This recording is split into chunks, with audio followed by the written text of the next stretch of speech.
ప్రజాస్వామ్యంలో సైకోగాళ్ళకి, ప్రజాస్వామ్యాన్ని హననం చేసే వాళ్ళకి, నియంతలకి, అహంభావంతో అహంకారంతో విర్రవీగేటటువంటి జగన్మోహన్ రెడ్డి లాంటి పనికి మాలిన వాళ్ళకి చోటు లేదు అని ఆంధ్రప్రదేశ్ ప్రజలు బ్రహ్మాండమైనటువంటి తీర్పు ఇచ్చారు. నిజంగా రాష్ట్ర ప్రజలందరూ కూడా పాదాభివందనాలు నేను చేస్తా ఉన్నా.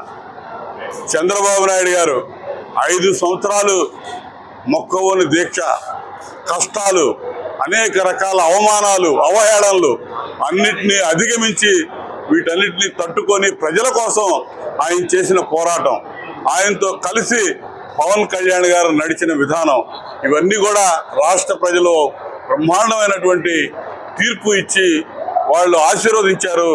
వాళ్ళ యొక్క కృషి, వాళ్ళ యొక్క ఈరోజు వాళ్ళు ఇచ్చినటువంటి తీర్పు ఏ రోజు కూడా తెలుగుదేశం పార్టీలో నాయకులు, కార్యకర్తలు ఎవరు కూడా మర్చిపోరు. కార్యకర్తల త్యాగం, 5 ఏళ్ళు అక్రమ కేసులు, అరెస్టులు, లాఠీ చార్జీలు, ప్రజాస్వామ్యంలో ఏవైతే అనుభవించకూడదో అన్ని కష్టాలు కూడా మేము అనుభవించాం. ఇక ఇంతకు మించి ఏమి ఉండదు. 5 ఏళ్ళు చేసి ఎప్పుడు కూడా భారతదేశంలో స్వాతంత్రం వచ్చినాక ఏ రాష్ట్రంలో కానీ కేంద్రంలో కానీ ఇటువంటి పనికి మాలిన ప్రభుత్వం ఏ రోజు రాలేదు. దానికి నేను అంటాం కాదు, తెలుగుదేశం పార్టీ నాయకుడిగా ప్రజలు ఇచ్చిన తీర్పే దానికి నిదర్శనం. అదే ఈ ల్యాండ్ స్లైడ్ హిస్టరీ. నిజంగా నభూతో నా భవిష్యత్ అంటే ఇదే. మొత్తం కొట్టగట్టుకొని గాలి కొట్టుకుపోయారు, ఎడిపోయారు. బంగాళాఖాతం కాదు అసలు, వీళ్ళు ఎక్కడికి వెళ్ళిపోయారో కూడా ప్రజలు అంతు లేకుండా పోయారు. ఇప్పుడు జాగ్రత్తగా కాపలా కావాలి. ఒక్కొక్క వెధవ జగన్మోహన్ రెడ్డి దగ్గర నుంచి ఆ కింద ఉన్నటువంటి పనికి మాలిన మంత్రులు కానీ, నాయకులు కానీ ఎవడెవడు ఏవేమి అవాకులు చవాకులు పేరారో, ఏ విధంగా మా కార్యకర్తల్ని నరకం చూపించారో, హింసించారో, వాళ్ళకి సహకరించారో అధికారులు, పోలీసు అధికారులు కానీ, ఇతర అధికారులు కానీ ఊడిగం చేసి వాళ్ళ మోచేతి నీళ్లు తాగి ఏ విధంగా చాకరీ చేశారో, వాళ్ళ కోసం ఏ విధంగా శ్రమించారో వాళ్ళకు కూడా గుణపాఠం ఖచ్చితంగా ఈ సందర్భంగా చెప్తాం.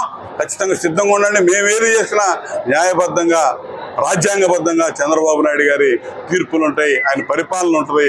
ప్రజలు ఇలా కొత్త కాదు, 3 సార్లు ముఖ్యమంత్రిగా మరి ఈరోజు ఎటువంటి పరిస్థితుల్లో చంద్రబాబు నాయుడు గారు ముఖ్యమంత్రి కావాలి, కూటమిని అధికారంలో తీసుకురావాలని చెప్పి ఇటువంటి బ్రహ్మాండమైనటువంటి తీర్పు ఇచ్చినటువంటి ప్రజలకి నిజంగా ఏమిచ్చి రుణం తీర్చుకోవాలో మేము పడ్డ శ్రమంతా కూడా 5 ఏళ్ళు పడ్డటువంటి ఈ శ్రమంతా కూడా మొత్తం కూడా మర్చిపోయాం. ఇవాళ చంద్రబాబు నాయుడు గారు, లోకేష్ గారి పాదయాత్ర, నభూతో నా భవిష్యత్, ఆయన పడ్డ శ్రమ, ఎప్పుడు మరి గోల్డెన్ స్పూన్తో పుట్టినటువంటి ఆయన ఎటువంటి కష్టాలు పడ్డాడని మనం చూసాం.